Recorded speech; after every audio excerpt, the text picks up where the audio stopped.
Not only is Castlevania Symphony of the Night a masterpiece of video game design, it's teeming with references to history, religion, literature, and folklore.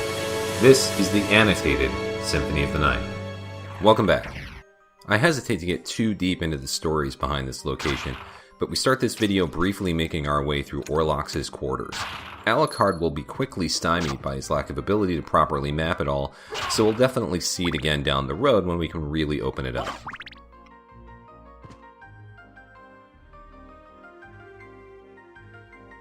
Defending this somewhat open area is the weakest of the three spectral swords in the game. Like its tougher sibling, this one drops a broadsword, and the poltergeist weapons it summons can drop a Bwaka knife projectile. It's a misrepresentation of a knife connected to the Mbaka ethnic tribe found in the Central African Republic. We'll grab a broadsword for ourselves in just a second.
In Japan, and in other games in the franchise, this enemy is known as the Hammer Shaker, but just Hammer here in the North American version.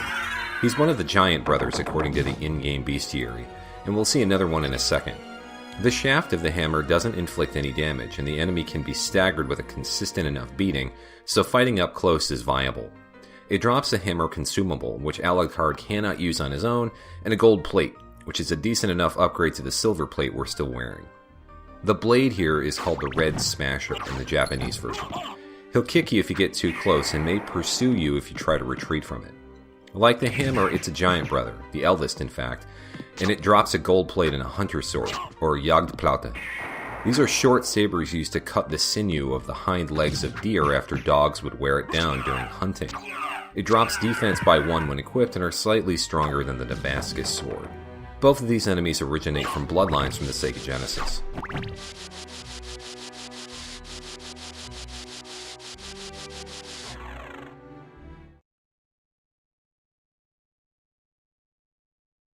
Nothing particularly noteworthy, but take notice of the goat's head in the facade of this room. If you notice throughout the game, this imagery is found on walls and statues here and there. In Christianity, goats tend to be associated with the devil for a couple of reasons. One is that the Greek god Pan bears a resemblance to a goat with his cloven hooves and horns, and as Christianity spread, these other gods were considered false. The second is a quote from the New Testament book of Matthew that mentions humankind in metaphorical terms as sheep versus goats that had seemed to evolve over time.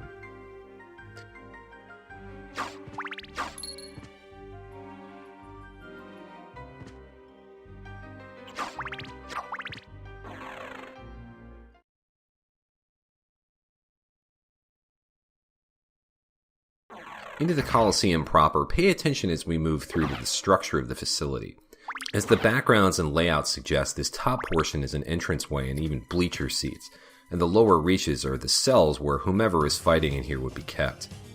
Castles may have had places of entertainment in the 1700s, but a full fighting pit like this would have been somewhat barbaric by the time this game takes place, so an actual Coliseum on castle grounds isn't what we would call common. Exceptions probably occurred though.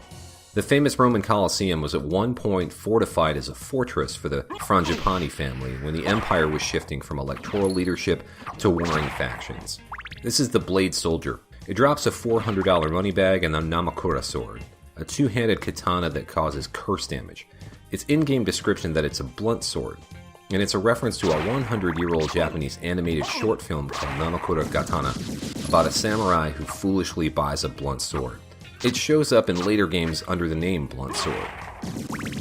Converse to that is the Blade Master, or Skeleton Blade, also from Rondo. It's certainly no novice based on its energetic moveset.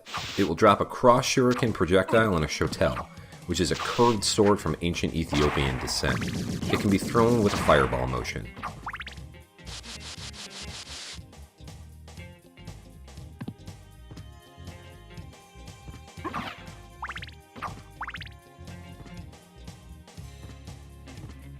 This sub-weapon that originates in this game is called the Agonea. It throws a small projectile into foes, and if the player holds down the attack button, it will constantly stream bolts of lightning into them until the button is depressed or they run out of hearts, making it a powerful, if resource-intensive weapon. It's a little hard to tell, but the sprite is that of a small gun or even taser. According to the Castlevania Wiki, a contributor found an entry on the Romanian Wikipedia page that places the name Agonea within Slavic myth. He was the youngest son of Svarog, a Slavic fire deity, and his role was to provide purification and protection from heaven. Here's a free Knight Shield, which makes the leap past the Iron Shield from the leather one we still have equipped in terms of defensive strength. You might be sad you skipped an Iron Shield though, but we'll talk about that in just a little bit.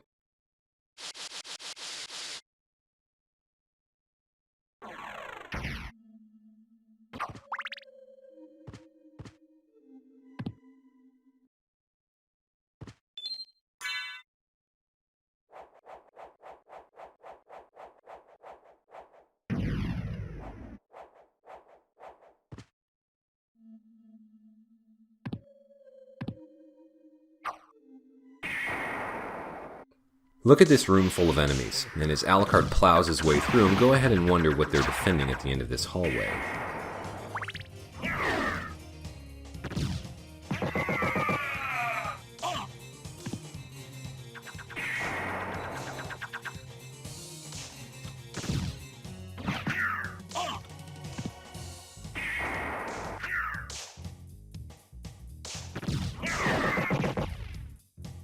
Here it is, perhaps the most versatile object in the game outside of the mighty duplicator, the shield rod. By itself, it's a fairly strong blunt weapon. It has a relatively slow swing speed, and the head of the rod is the hitbox that damages enemies, making point-blank attacks ineffective. But these are minor downsides to an otherwise grossly overpowered weapon in the right hands. First, a sonic boom motion will emit a floating shield that deflects enemy projectiles. These shield orbs are actually a reference to Konami's flagship shoot-'em-up franchise Gradius, as a player's ship can be upgraded to deploy these shields. Second, and much more important, for a small expenditure of magic, the shield rod can cast an item-specific spell if you have both the rod and a shield equipped by pressing both attack buttons simultaneously. These range from quick stat boosts to game-destroying super attacks. Let's take a quick survey of each shield spell we would have found up to this point. The leather shield boosts defense for a brief period by summoning maybe this shield's unfortunate ancestor. The Knight Shield we found a little bit ago boosts attack briefly. The Iron Shield summons a sword attack that hits every enemy in its path and multiple times, great for boss fights. The Axe Lord Shield summons an Axe Lord straight out of Rondo of Blood for some Berserker style attacking. The rare Medusa Shield will fire a laser beam. The Alucard shield does nothing really. It still wastes magic though. We actually had another shield early in the game, but we're going to save that for now. You'll see why in a future video. As we find more shields going forward, I'll point out their spells in the side window. Funny enough, this weapon will eventually be outclassed by a better item later in the game, but through some easy early game trickery, the shield rod will handily break Symphony of the Night from this point going forward. For the purposes of this video series, I suppose you should get used to seeing it now. We're going to loop around the perimeter of the Coliseum and end with the boss fight in the middle. This is the Owl Knight, whose behavior changes depending on how you deal with his feathered friend. By killing the owl first, and yes, these are the same owls that we saw flying around Alucard in the intro to the game, The Owl Knight will kneel in shock over his dead ally for some free attacks. If he lives through it, he'll blindly attack you without letting up. If you were to kill him first, the owl will have the same reaction. According to series producer Koji Igarashi in the Double Fine Devsplay video, this enemy is actually a reference to the old man and his dog, found in a secret room in Castlevania 4 for the Super NES, who had a similar reaction to the dog dying. It will drop a cutlass and a medal, which is an accessory that adds +1 to both attack and defense. The Gravekeeper enemy comes from Rondo of Blood and is a master of unarmed combat, according to the librarian.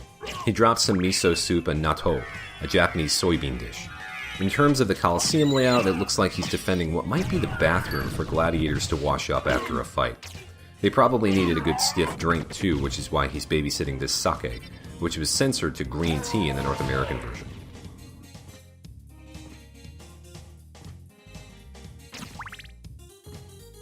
These half-horse Valhalla Knights, or dead troopers in the Japanese version, eternally seek combat according to the bestiary, so they ride back and forth endlessly and will even hop up to hit you if you try to jump over them. They're named for the Norse myth of an otherworldly realm where fallen warriors and kings, called Einherjar, amass and await the coming Ragnarok, which is something of a cataclysmic final battle in the mythology. They drop an Estok, which is an extremely long sword made for stabbing through plate armor. Its in-game description reads that it's a German thrust sword, but Estok is actually a French word. We'll find one on our own later, and its attack animation briefly scoots Alucard forward, even if used in the air. They also drop a Claymore, which is a two-handed Scottish longsword. It's slow to swing, but has a charging attack with a sonic boom motion. Of the two, the Estok is the stronger weapon.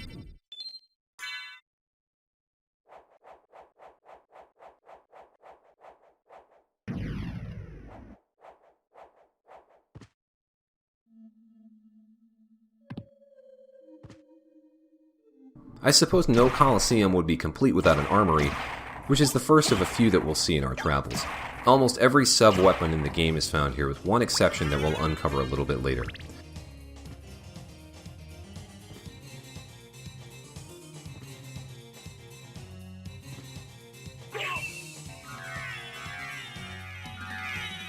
The Paranthropus enemy is called the giant skeleton in the Japanese version. The term comes from a genus of extinct hominids that descended to gorillas and probably humans over time, as noted in its slightly prehistoric nature and giant femur swinging.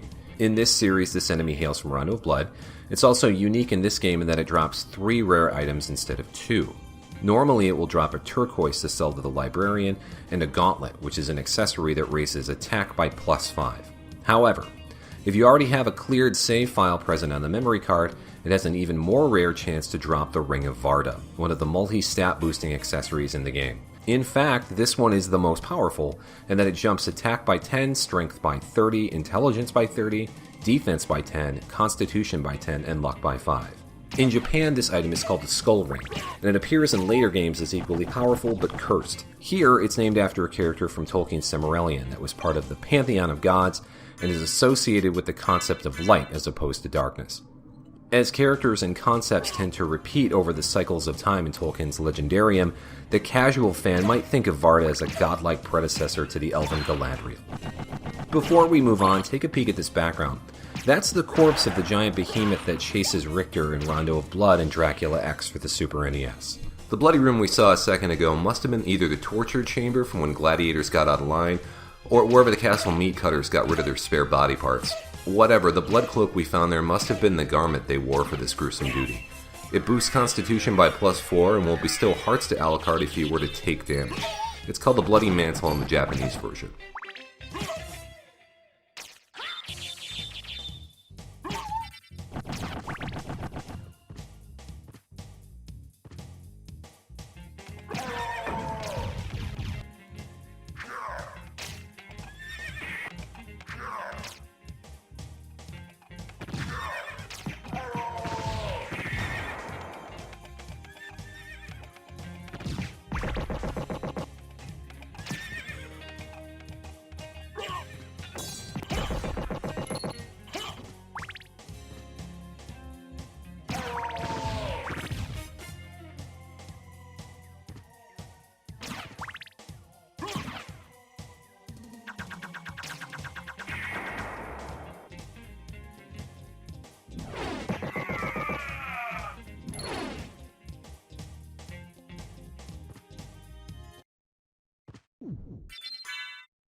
This handy little item will transport Alucard to the entrance of the librarian's shop in the Long Library from anywhere in the game, including the middle of a boss fight.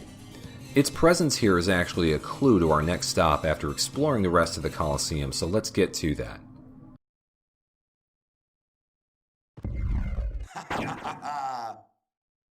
Who are you? Open Hell's Gate! Come forth, my servants! The scent of your blood. You're a Belmont. Crush this flea who invades my castle! So if we're paying attention to the plot, that's Rondo of Blood protagonist Richter Belmont stating that he's running this place. The two enemies that we're fighting are both bosses from Rondo of Blood 2. Werewolves are common antagonist figures in various world folklores. The concept of men turning into wolves, though, stretches as far back as antiquity, as the Roman poet Ovid mentions an instance where the god Zeus punishes the child-murdering Lycaon by transforming him into a wolf.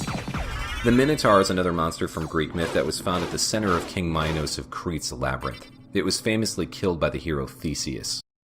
I'm certain that was a Belmont, so he says he's the lord of this castle.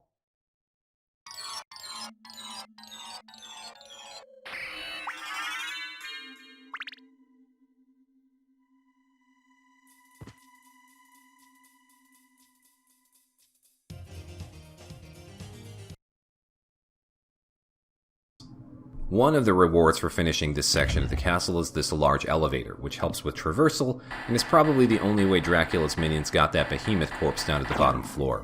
The other is our second shape-shifting relic, the Form of Mist. Like the others, this form is a reference to Bram Stoker's Dracula novel. It can be powered up by other relics that we'll find over the course of the game. Its primary purpose is to fly through the grates that block various pathways, but has a couple more subtle uses. For one, it gives Alucard a brief moment of invincibility if he's in trouble. As for another, it can give him just enough extra height on a jump if necessary.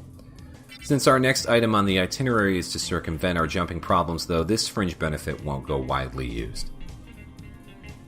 Speaking of which,